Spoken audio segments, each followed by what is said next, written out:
Hello दोस्तों, नमस्कार। तो आज मैं आप लोगों के बीच में लेकर आया हूँ एक ऐसी मोटिवेशनल कहानी। लहर गांव के लोग बहुत सीधे साधे थे। पढ़ाई लिखाई से कोसों दूर उनके लिए कल्ला अक्षर भैंस बराबर था। साहूकार उनकी इस कमजोरी का फायदा उठा रहा था। कहने को वह साहूकार था, लेकिन बहुत ही लालची था। जरूरत पड़ने पर वह गांव वालों के घर जमीन आदि गिरवी रखकर ऊंची ब्याज दर पर रकम उधार दे देता था। झूठी लिखा पढ़ी कर वह उनसे अंगूठा लगवा लेता था। एक बार उधार के लेन पर गांव वाले उसके कर्ज से हमेशा दबे रहते थे। राजन सिंह की गांव में एक छोटी सी दुकान थी। थोड़ा हिसाब किताब करना जानता था। ईमानदारी से 4 पैसा कमाकर अपने परिवार का भरण पोषण करता था और खुश रहता था। पढ़ा लिखा होने की वजह से वह धनपत की काली करतूतों को जानता था। एक दिन सरपंच के पास जाकर उसने धनपत साहूकार की शिकायत की। सरपंच खुद धनपत की बेईमानी का बराबर का हिस्सेदार था। उसने राजन की बात को अनसुना कर दिया। परेशान होकर राजन सिंह जिला मुख्य अधिकारी के पास जाने का फैसला किया। उसने उनके पास जाकर कहा, श्रीमान, गांव का सरपंच और साहूकार मिलकर गांव वालों को लूट रहे हैं। वो दोनों दिन पर दिन अमीर होते जा रहे हैं और गांव वाले गरीब होते जा रहे हैं। उनकी सारी कमाई सूद भरने में ही खत्म हो जा रही है।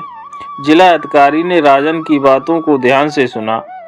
उसने अपने 2 कर्मचारियों को धनपत साहूकार और सरपंच की चुपचाप जांच पड़ताल करने के लिए भेज दिया। कर्मचारी ने आकर बताया कि राजन सिंह की बात सही है।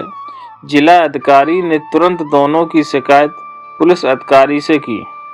दोनों को बंदी बनाकर अदालत में पेश किया गया और जज ने फैसला सुनाया कि धनपत साहूकार और सरपंच ने गांव वालों से चालबाजी की है और उसका पैसा वापस करें।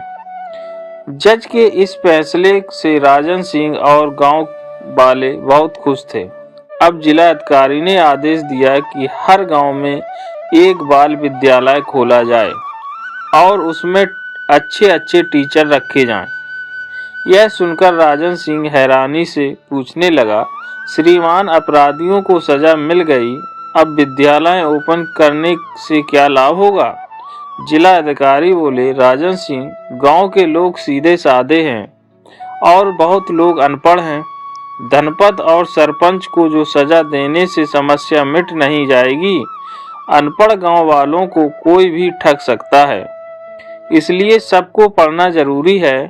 राजन सिंह की यह बात सुनकर बहुत खुश हुआ और बोला, आपने तो बहुत दूर तक सोचकर काम किया है।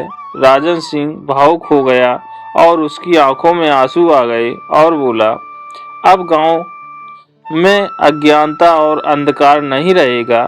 एक नया सवेरा सारे गांव को खुशियों से भर देगा। दोस्तों, आपको इस कहानी से यह सीख मिलती है कि पढ़ाई लिखाई कभी बेकार नहीं जाती।